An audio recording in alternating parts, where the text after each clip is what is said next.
Rain was falling that morning, cold and slow, the kind of rain that makes everything look gray and tired, and in the middle of that quiet military yard stood a young woman named Alina, her uniform soaked, her hands steady, her eyes calm, but the whispers around her were loud, because everyone knew something strange about her. She kept failing her final military exams, again and again, and nobody understood why, because she was one of the best soldiers anyone had ever seen. The instructors were angry, the cadets were confused, and the commander, Colonel Viktor Sokolov, a powerful man who believed discipline was everything, watched her with growing irritation. He hated weakness, and to him, failure was weakness. Every time Alina stood in the examination hall, she looked quiet and distant, then somehow she made a mistake, just enough to fail, not enough to look careless, but enough to lose her place again. People laughed behind her back, some called her a fraud, others said she had simply lost her courage, but Alina never defended herself. She only lowered her eyes, nodded politely, and walked away. Inside her chest, however, something heavy lived, something no one else could see. Her life had not started in a military academy. Years earlier she had grown up in a small forgotten town near the border, a place where the roads were cracked and the winters were long.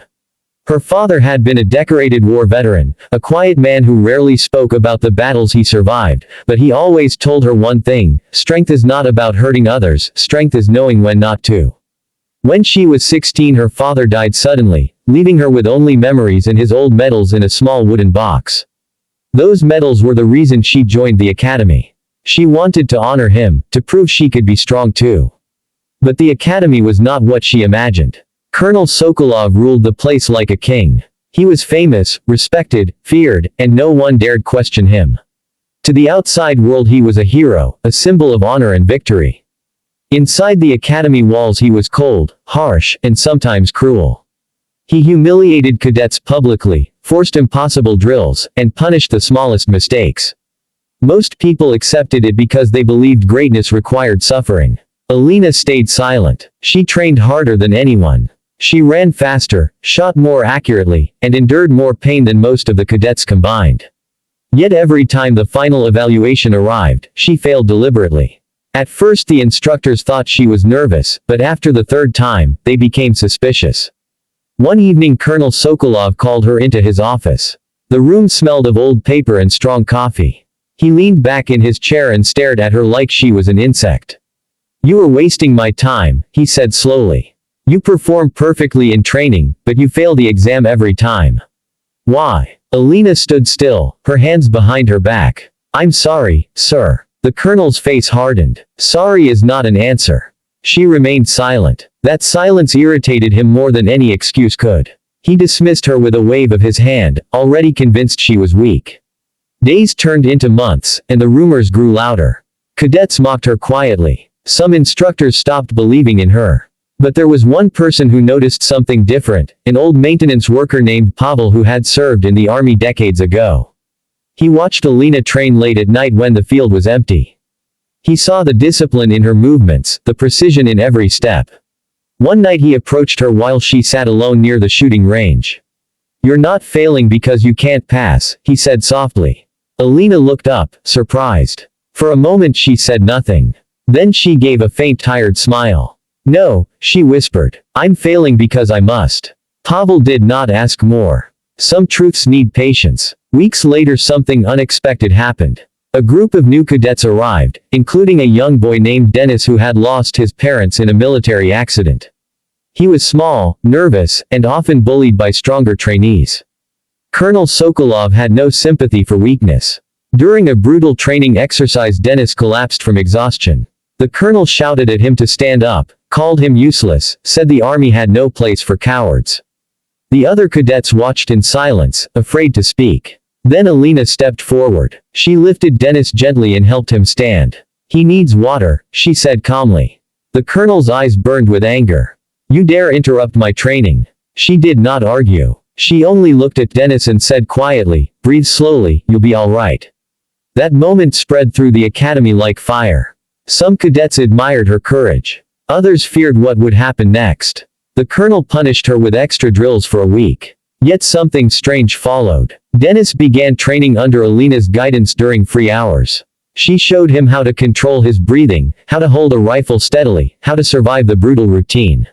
Slowly the boy improved. He was still fragile, but he no longer collapsed. Months passed. Another exam arrived. Again Alina failed, and again the colonel shook his head in disgust. But Dennis passed that same exam with high marks. One by one, other struggling cadets began seeking Alina's quiet help. She trained them in secret corners of the academy grounds. She never asked for praise. She never spoke about her own failures. She simply helped them stand stronger.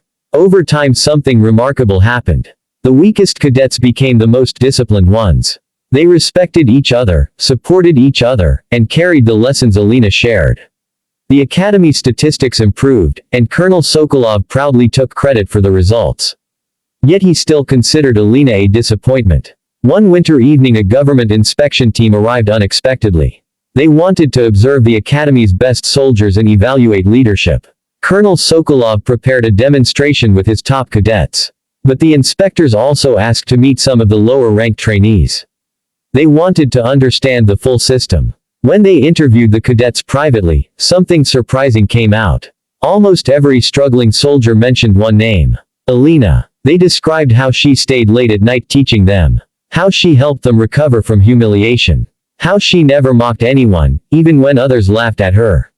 The inspectors grew curious. They asked to see her records.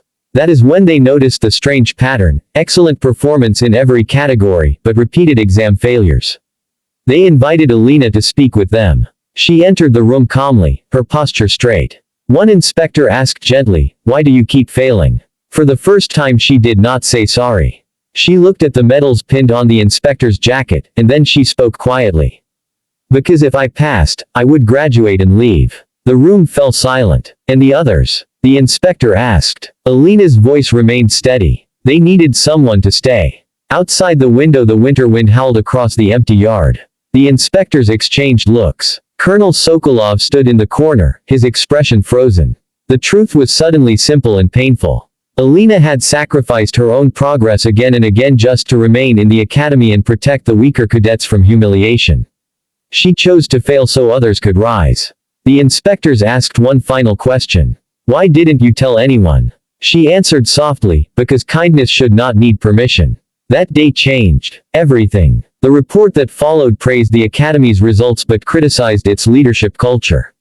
Colonel Sokolov was forced into early retirement weeks later. No public scandal happened, but his influence quietly disappeared. And Alina, she finally took the exam again. This time she did not fail. She passed with the highest score in academy history. The same cadets who once laughed at her now stood proudly beside her during the graduation ceremony.